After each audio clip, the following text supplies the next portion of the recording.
Jean-Sébastien Bordas, merci de me recevoir chez vous par le biais de l'enregistrement que nous faisons par Skype.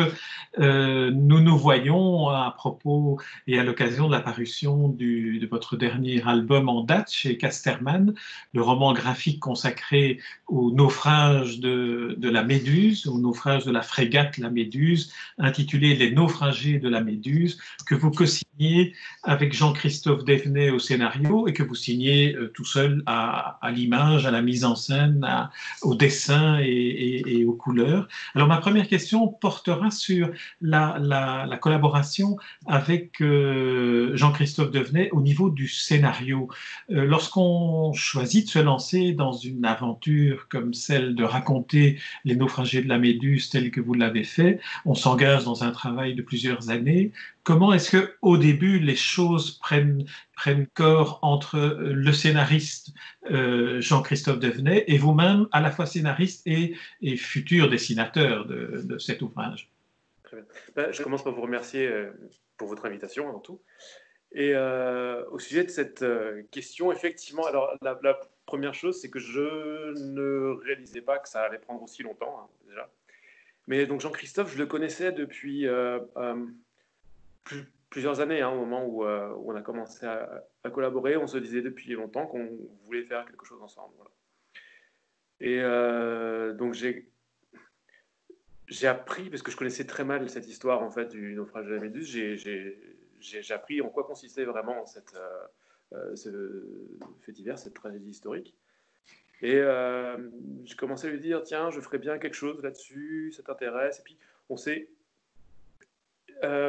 très tôt, en fait, pratiquement dès le début, on était ensemble là-dessus. Donc ça s'est tissé assez naturellement comme un scénario à deux voix, à quatre mains, quoi. Et donc on s'est lancé là-dedans. Il a pris beaucoup de documentation au départ, lui écrite, moi beaucoup plus de documentation visuelle, mais j'avais aussi la doc écrite. Et on a fait ensemble le séquentiel. C'est lui qui a apporté l'idée au début. Je voulais me concentrer sur vraiment le naufrage et le radeau. Lui a apporté par exemple l'idée de tisser un lien avec l'histoire de Jéricho. Ensuite, voilà, il écrivait une scène, je lui disais ce que j'en pensais, j'écrivais une scène, il disait ce qu'il en pensait. Et ça a été quelque chose de peut-être un petit peu anarchique, du coup, comme collaboration, ce qui l'a rendu un peu...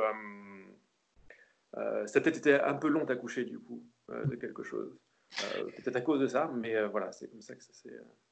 Alors, ce qui est caractéristique dans la manière dont vous racontez les naufragés de la Méduse, c'est-à-dire ce dont tout le monde connaît un instant, un fragment de l'histoire, qui est le tableau de Jéricho, que tout le monde connaît, le radeau de la Méduse. Lorsque vous avez commencé à envisager de raconter cette histoire, d'une certaine manière, vous avez raconté deux histoires qui s'entrelaçaient, celle du naufrage et des circonstances de ce naufrage, des causes de l'origine de ce naufrage et du procès qui a suivi, mais aussi le making-of du tableau de Jéricho. Alors, en fin de compte, c'est presque une mise en abîme. Vous-même, vous faisiez des recherches, comme Jéricho l'avait fait, pour arriver à une autre forme une autre manière de raconter ce naufrage. Alors, quels sont vos instruments, quels sont les instruments, d'après vous, de la bande dessinée, du roman graphique par rapport au tableau en regard d'une évocation documentaire, finalement? Alors, par rapport à ça, c'est vrai qu'on a pu se servir de Jéricho, on s'est un peu mis dans ses chaussures ou sur ses épaules, je ne sais pas. Et donc la facilité qu'on a par rapport à lui, c'est qu'on n'est pas obligé de choisir un seul moment. Lui, il doit condenser dans une seule image un peu tout ce qui s'est passé. Et il le fait très bien, mais c'est un boulot qui est assez différent par rapport à celui de pouvoir bien développer des personnages et une dramaturgie autour de ça. Voilà. Alors, d'un point de vue, cette fois-ci, entrons dans votre atelier, penchons-nous sur votre table à dessin. Quels sont les instruments que vous avez choisi d'utiliser pour illustrer à la fois la partie Géricault, donc Géricault en train de commencer à travailler sur ce tableau gigantesque, et la frégate qui, 2 ans plus tôt, prend le large pour aller au Sénégal, qu'elle n'atteindra jamais.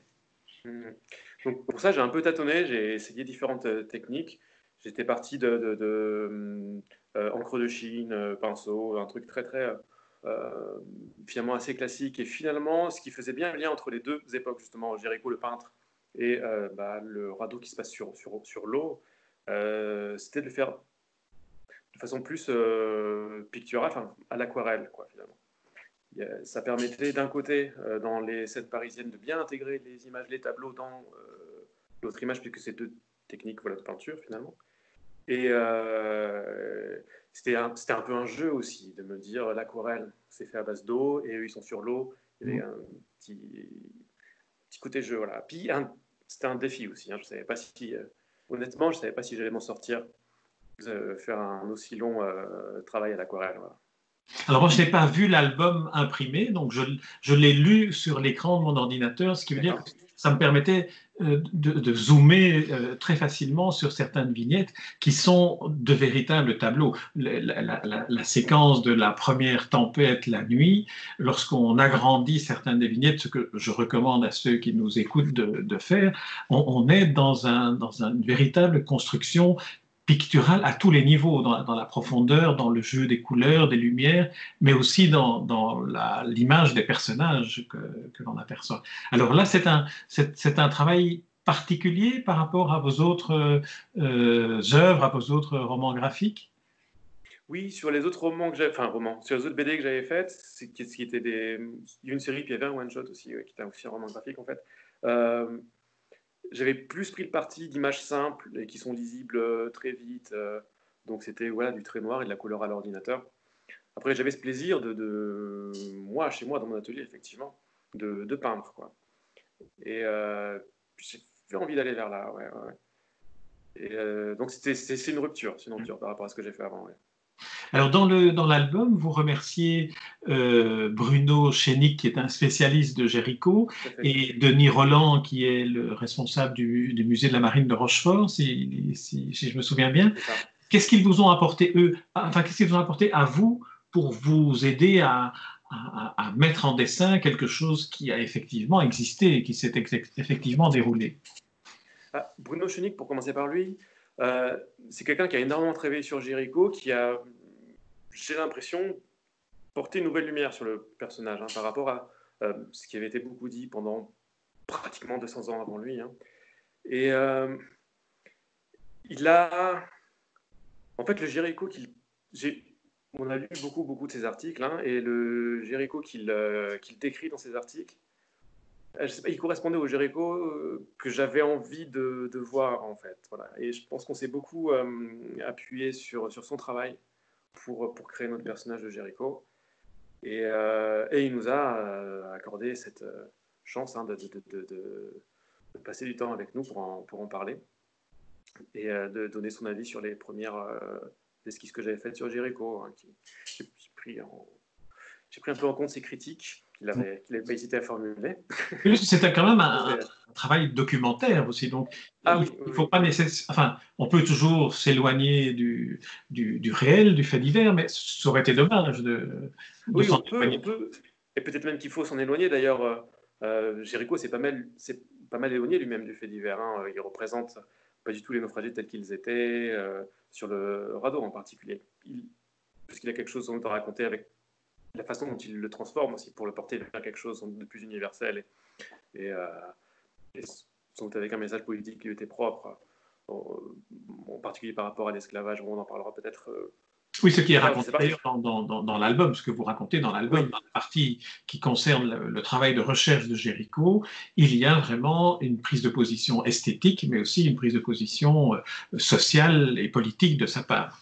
Tout à fait, oui. C'est quelque chose qui avait été assez escamoté souvent dans l'histoire de l'art pendant longtemps, ouais, d'ailleurs. Géricault, il aime peindre des beaux chevaux, des beaux corps, etc. Mais c'est un bel idiot, un peu. Il y avait un peu cette idée-là. Voilà. Alors, revenons à votre table de travail. Donc, Oui. Denis Rolland, lui, vous a permis d'avoir accès au radeau qu'il a reconstitué. Tout Il à a fait. reconstruit un radeau à l'identique. Oui, oui, oui. Le musée de la Marine de Rochefort s'est lancé dans cette super aventure de recréer le radeau à partir des plans qui existaient. Et c'était vraiment un truc qui est un peu tombé du ciel comme ça, parce que moi j'étais là en train de souffrir un petit peu avec les descriptions du radeau qu'on pouvait trouver, des dessins un peu, voilà. Et tout d'un coup, il y a cette maquette de grandeur réelle qui arrive comme par magie, et puis sur laquelle voilà, il nous permet de monter même et de prendre tout un tas de photos. Et il nous a aussi ouvert d'autres archives. Je crois que Jean-Christophe en a parlé, hein, les archives du procès de Chaumarès, la veste que portait un des survivants sur le radeau, Coudin. Et ce qui était quelque chose qui le rendait encore plus palpable. Là, on avait vraiment pratiquement la chair. La chose était très très réelle, quoi. Ouais.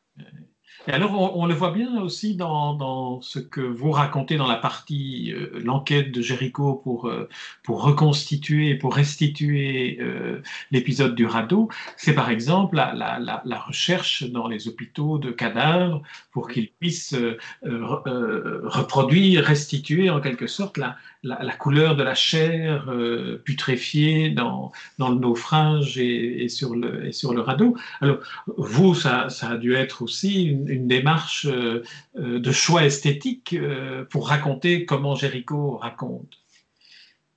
La démarche de raconter comment lui se Oui, documente. votre démarche à Oui. vous. Est-ce que vous n'êtes pas allé, j'imagine, chercher des morceaux de cadavres pour décider? Mais c'est quand même épargné impressionnant. ça.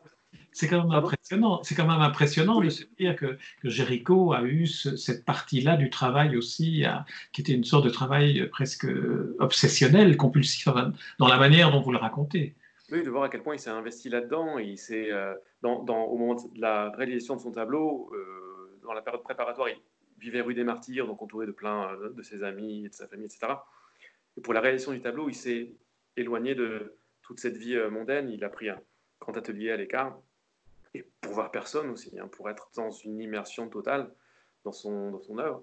Et probablement que la personne qui voyait le plus à ce moment-là, comme il était à côté de l'hôpital, justement cet atelier, c'était le médecin qui le fournissait en restes humains. Et c'est assez, cet engagement total est assez fascinant, oui, dans sa création.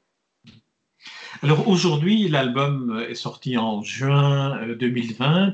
Nous sommes en plein confinement, nous sommes en pleine pandémie, nous sommes dans une situation qui, d'une certaine manière, ressemble un peu à celle de ces naufragés sur un radeau de manière symbolique, de manière métaphorique.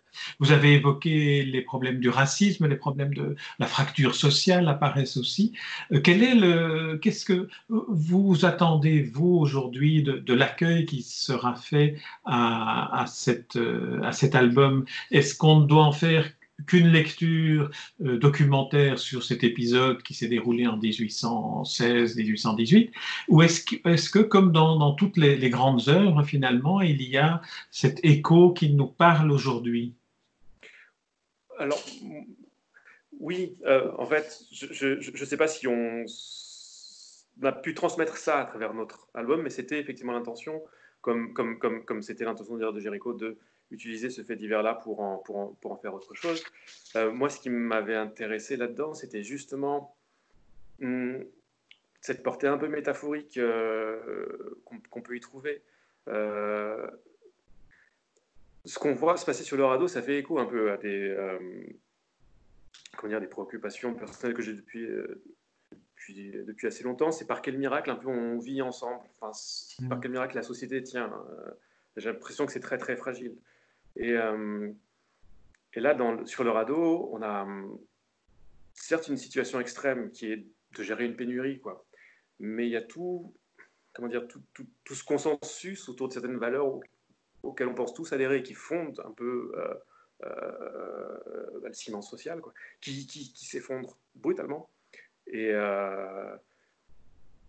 n'y a plus qu'une règle et tout explose et tout se délite et les gens s'entretuent.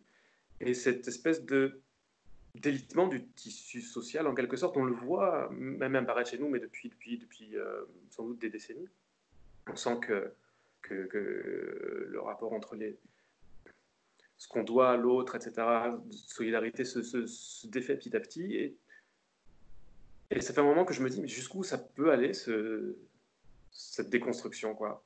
Et le radeau, c'est l'espèce, ça le condense, voilà, dans le temps et dans l'espace, ce consensus s'effondre. Et voilà, c'est ça qui m'a... C'est une façon d'exorciser un petit peu cette peur de jusqu'où on va aller dans ce délitement-là qu'on connaît, quoi. Le Covid, là, peut-être accélère quelque chose encore, je ne sais pas, j'espère que non. Et voilà, si je sais pas, peut-être que le contexte dans lequel l'album sort aide justement à percevoir cette intention-là qu'on a eue. Voilà, Absolument. Oui. Ouais. Très bien. Merci beaucoup, Jean-Sébastien Bordas. Je vous remercie pour cet entretien et surtout pour l'album et les 4 années que vous avez passées avec Jean-Christophe Devenay à mettre en œuvre cet album qui fait 176 pages, 176 pages tout de même. Donc, c'est pas un petit volume. Je veux dire, c'est vraiment, on entre au plus profond des deux histoires qui se mêlent l'une à l'autre, celle de Géricault, l'artiste face au sujet qu'il veut représenter, et puis le sujet en lui-même qui est le naufrage de la Méduse et la survie de 17 naufragés sur un radeau de fortune, 17 naufragés sur les 170 qui avaient pris place. Alors c'est une tragédie, c'est une histoire que tout le monde connaît à travers le tableau de Géricault et que vous racontez avec une force et une puissance, autant au scénario qu'au dessin, ce dessin à l'aquarelle que vous avez magnifiquement maîtrisé. Je vous en remercie, Jean-Sébastien Bordas, et je recommande à tous ceux qui nous écoutent de se plonger dans la lecture et dans la relecture et dans l'exploration des vignettes de ces naufragés de la Méduse parus chez Casterman. Merci, Jean-Sébastien Bordas. Merci encore à vous.